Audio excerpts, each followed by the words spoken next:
Brendan O'Neill, why on earth are we being lectured on this by Meghan Markle, a Hollywood actress who spent 2 years in the Commonwealth and then decided to get the hell out because she hated it so much? I think that's the question a lot of people are going to be asking themselves. And, I've always thought that identity politics is really just a way for posh people to pretend to be oppressed. And I think Harry and Meghan's latest shenanigans is proof of that, because what we have here are two painfully privileged actual royals, a duke and a duchess, lecturing the rest of us about our supposed privilege, lecturing the rest of us to look into our souls and expel all the racism, lecturing the rest of us about history, which most of us had nothing whatsoever to do with. It's absolutely perverse. And what we have from them now, from this uber-woke couple, is just this constant diatribe of woke platitudes and hectoring nonsense.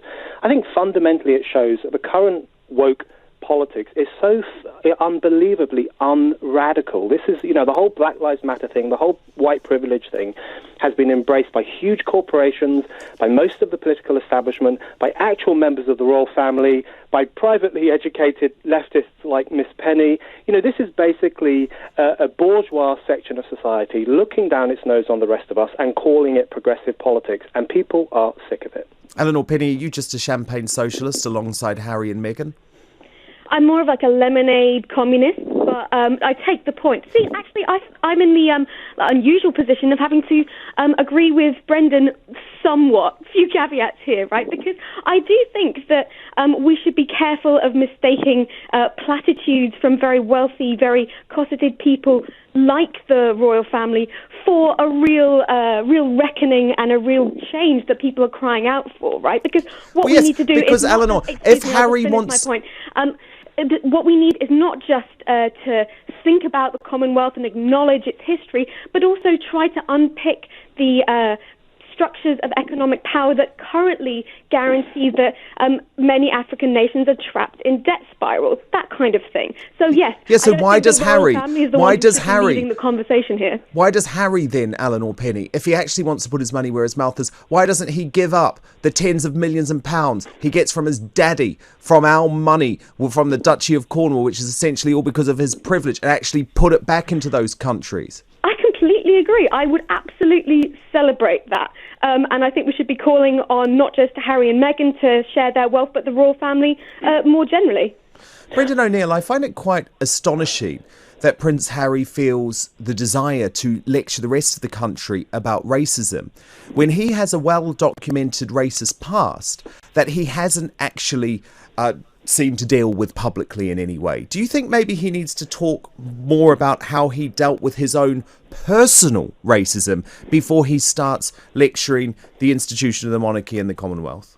Yeah, I think he does. I know many people from all walks of life, and not a single one of them has ever dressed up as a Nazi. So the idea that we are going to take lectures from someone like that, maybe he would say it was a foolish error in his youth. Fine, I'm a forgiving person, and I'm happy to hear him say that.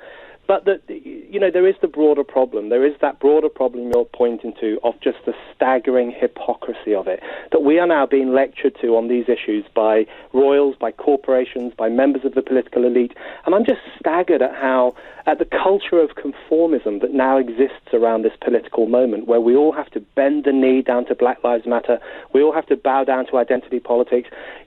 Eleanor says that she'd be happy for Harry and Meghan to give up their wealth and to stop being hypocritical, but that's not what she said at the start of this conversation. She was praising them for opening a progressive moment, which I'm afraid to say I think is completely delusional. And I think what's currently going on with identity politics, it is dividing us. It is pitting black against white. It is saying that white people are privileged, black people are victims. We need to go back to good old-fashioned class politics, which was about what we had in common, how we could join together, how we could fight together for a better world. And I think people have had enough of these Fisher-Price revolutionaries like Miss Penny, I'm afraid to say, who are pushing a divisive agenda of identitarianism rather than a progressive agenda of looking to the future. Eleanor, I'll give the final word to you. I'm going to take Fisher-Price revolutionaries and splash it all over my Twitter. That's brilliant. Thank you, Brendan. So what I would say is that, yes, while we need to take seriously these kinds of messages, that we need to have a serious reckoning with the Commonwealth and its histories and the deep legacies of empire that are embedded into the British state. We also need to be having a conversation about how the royal family generally, not just Harry and Meghan, but as an institution, can face up to its own rules. Because yes, Harry has a checkered past with racism, but so does the institution of the monarchy in general. And I don't think we can cherry pick here, because that's not history. That's exactly the kind of identity politics and selective thinking that Brendan seems to rail against. And I am astonished that it's taken this level of vitriol has come out in response to two people just saying, hey, let's talk about history. And that really shows us how far we need to go. Eleanor Penny, the journalist and left-wing commentator from Novara Media, and Brendan O'Neill, the editor at Spiked Online. Absolute pleasure having you both here. What do you think? Should Harry and Meghan be stripped of their royal titles after challenging the Queen over the Commonwealth?